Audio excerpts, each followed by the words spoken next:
Assalamualaikum warahmatullahi wabarakatuh.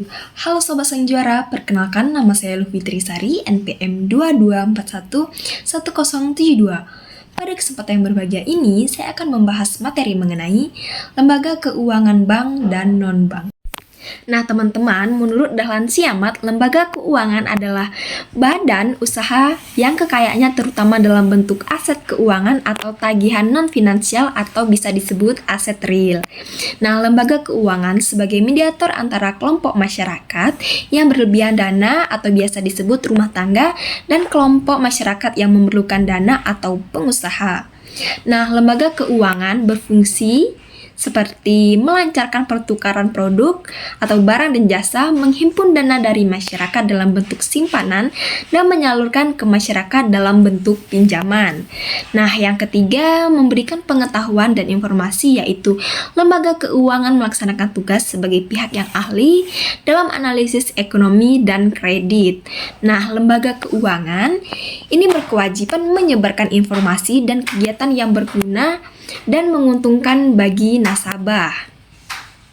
Memberikan jaminan. Lembaga keuangan mampu memberikan jaminan dan moral mengenai keamanan dana masyarakat yang dipercayakan kepada lembaga keuangan tersebut.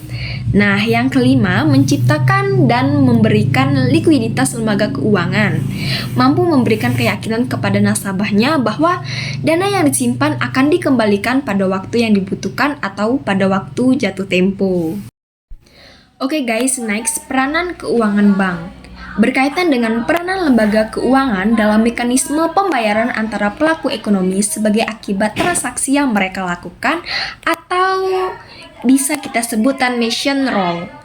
Misalnya mencetak uang rupiah, menerbitkan cek. Nah, berkaitan dengan pemberian fasilitas mengenai aliran dana dari pihak yang berkelebihan dana ke pihak yang membutuhkan sebuah dana atau bisa disebut intermediation role.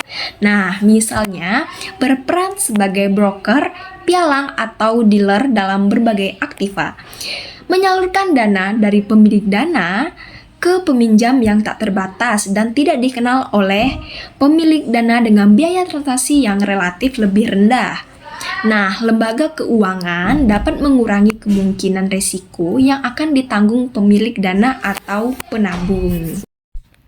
Next, peranan lembaga keuangan non-bank dan lembaga keuangan bukan bank mempunyai peran penting dalam sistem keuangan seperti pengalihan aset atau asset transmutation, memberikan pinjaman kepada pihak yang membutuhkan dana dalam jangka waktu tertentu yang telah disepakati. Nah, transaksi atau transaction memberikan berbagai kemudahan kepada pelaku ekonomi untuk melakukan transaksi barang dan jasa. Nah, kemudian likuiditas atau liquidity. Lembaga keuangan memberikan fasilitas pengelolaan likuiditas kepada pihak yang mengalami surplus likuiditas. Nah, selanjutnya efisiensi atau efisiensi. Menurunkan biaya transaksi yang jangkauan pelayanan dengan mempertemukan pihak yang saling membutuhkan. Berdasarkan Undang-Undang Nomor 10 Tahun 1998, lembaga keuangan bank terdiri atas bank umum dan perkreditan rakyat. Lembaga keuangan bukan bank dapat berupa lembaga pembiayaan atau perusahaan sewa gudang usaha, perusahaan modal ventura, jasa anjak piutang, perusahaan pembiayaan konsumen, perusahaan kartu kredit, dan perusahaan perdagangan surat berharga. Nah, kemudian usaha perasuransian, dana pensiun, penggadaian, dan pasar modal. Nah, teman-teman, di antara kita pasti selalu bertanya-tanya tentang sejarah dan perkembangan lembaga keuangan bank dan non-bank di Indonesia kan? Nah, pada tanggal 10 Oktober 1827, Indonesia masih dijajah oleh Belanda. Nah, didirikan sebuah bank di Batavia dengan nama De Javasche Bank. Nah, tujuan utama pendirian bank tersebut adalah untuk meningkatkan perekonomian pemerintah. Pendirian bank oleh orang pribumi pertama kali dirintis oleh R. Arya Wiryatmaja. Nah, seorang patih dari Purwokerto pada tahun 1896, R. Wiryatmaja mendirikan Hulpen Spar Bank atau Bank Penolong dan Tabungan. Nah, tujuan pendirian bank ini adalah membantu peranggotaannya agar tidak jatuh ke tangan yang suka memeras masyarakat. Sistem keuangan pada dasarnya adalah tatanan dalam perekonomian suatu negara yang memiliki peran terutama dalam menyediakan fasilitas jasa-jasa di bidang keuangan oleh lembaga-lembaga keuangan penunjang lainnya. Nah, misalnya para uang dan pasar modal.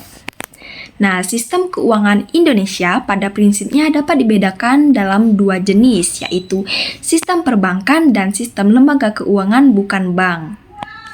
Lembaga keuangan ini dapat menerima simpanan dari masyarakat, maka juga disebut deposito financial institution, yang berdiri dari bank umum dan bank perkreditan rakyat. Nah, sedangkan lembaga keuangan bukan bank adalah lembaga keuangan selain dari bank yang dalam kegiatan usahanya tidak diperkenankan menghimpun dana secara langsung dari masyarakat dalam bentuk simpanan. Konsekuensi dikeluarkannya undang-undang tersebut adalah perubahan struktur sistem lembaga-lembaga keuangan di Indonesia. Nah, di samping itu juga dari aspek pengaturan dan pembinaan, lembaga keuangan menjadi semakin jelas dan kuat karena telah memiliki kekuatan hukum, terutama di bidang perasuransian dan dana pensiun yang sebelumnya undang-undang di atas dasar hukum pengaturannya hanya dilakukan dengan keputusan-keputusan Menteri Keuangan. Oke guys, mungkin itu saja yang bisa saya sampaikan. Semoga video ini bisa bermanfaat untuk kita semua. Kurang dan lebihnya saya minta maaf kepada Tuhan, saya mohon ampun. Terima kasih.